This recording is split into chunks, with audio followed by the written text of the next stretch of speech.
Les pays européens, à l'instar de la France, se targuent d'être une terre d'accueil pour les personnes cherchant protection, celles qui fuient les persécutions et les conflits. Qu'en est-il vraiment? Eh bien, le premier pays d'accueil au monde est le Pakistan.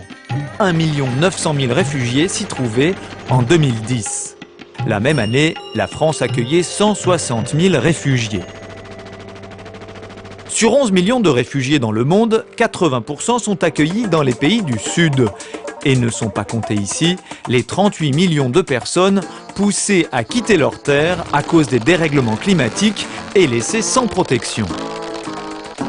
Quant à ceux dont la demande de protection est en cours d'examen, les demandeurs d'asile, en 1992, l'Union européenne à 15 en recevait 672 385.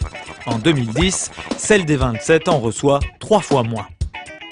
Pourtant, malgré cette diminution des demandes d'asile, les pays européens s'obstinent à dégrader l'accueil, prétextant son coût élevé. Et on peut parler de prétexte quand on sait que le coût global annuel des demandes d'asile au sein de l'Union est équivalent aux sommes consacrées par les Britanniques à l'entretien de leurs animaux domestiques.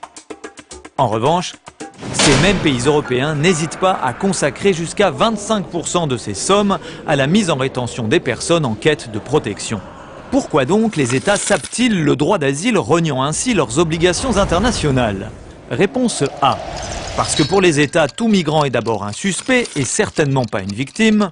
Réponse B. Parce qu'ils ne veulent pas assumer l'accueil des migrants climatiques. Réponse C. Parce qu'ils espèrent qu'en les humiliant, les demandeurs d'asile renoncent à leurs droits et cherchent protection ailleurs.